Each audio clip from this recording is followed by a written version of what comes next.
ಫಲ್ಗುಣ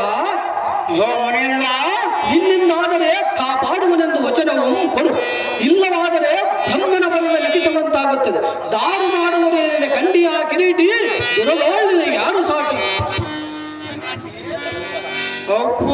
ಚಕಿರ್ಮುಖನ ಪುತ್ರನೇ, ಎಂಥ ವಿಪತ್ತಿಗೆ ತಂದೊಡ್ಡಿದೆ ನಮ್ಮನೆ.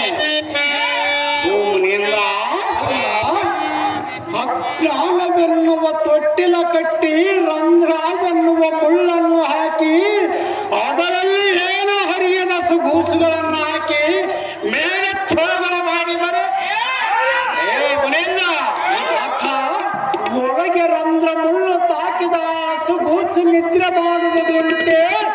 ತಾಕಿದ ಮುಳ್ಳಿನ ಬಾಧೆಯನ್ನು ಹೇಳಲಿಕ್ಕೆ ಆ ಕೂಸಿಗೆ ಬಾಯಿ ಇರುವುದುಂಟೆ.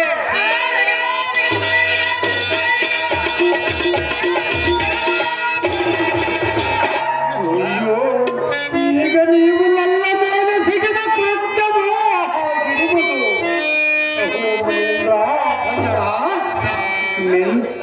ಮಿಂಚಿ ಹೋದ ಮೋದಿಗೆ ಎಷ್ಟು ಯೋಚಿಸಿದರೂ ಫಲವಿಲ್ಲ.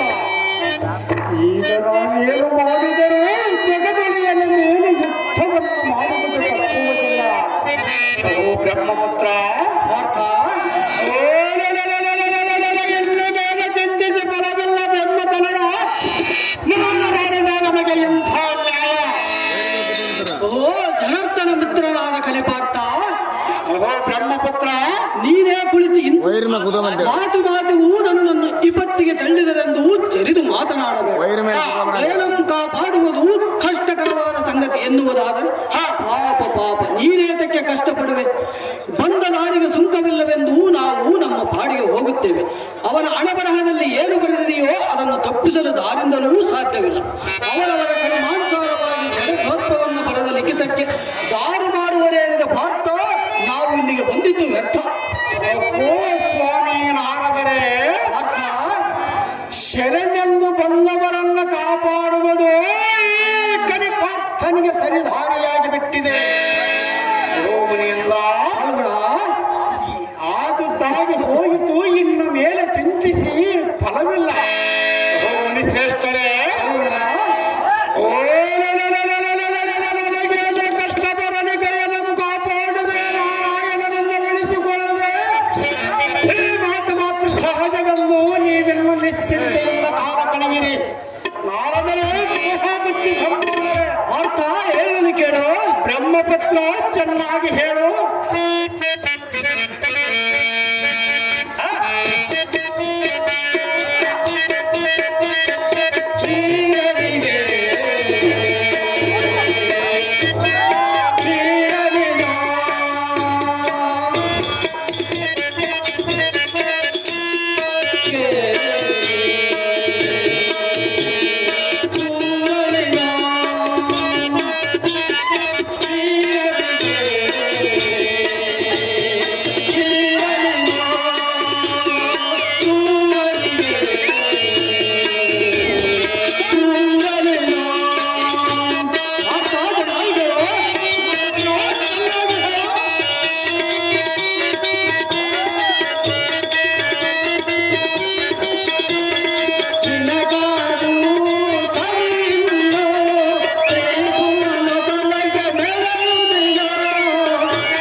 ನೋಟಿಫಿಕೇಶನ್ ಕಳಿಸಿಲ್ಲ. ಓ ಸವ್ಯ ಸಾಚಿಯೇ, ಈಗ ನನ್ನ ಮನಸ್ಸು ತಣ್ಣಗಾಗಿದೆ. ಹಾಗಾದರೆ ನಾನು 3 ಲೋಕಗಳನ್ನು ಸಂಚರಿಸುವುದು ನಿಲ್ಲಿಸಿ ನಿಮ್ಮಿರುವರ ವಿದ್ಯುವನ್ನು ನೋಡಿ ದೇಶ ಸಂಚಾರ ಮಾಡುತ್ತೇನೆ. ಕಿರೀಟಿ, ನಿನಗೆ ಯಾರು ಸಾಟಿ?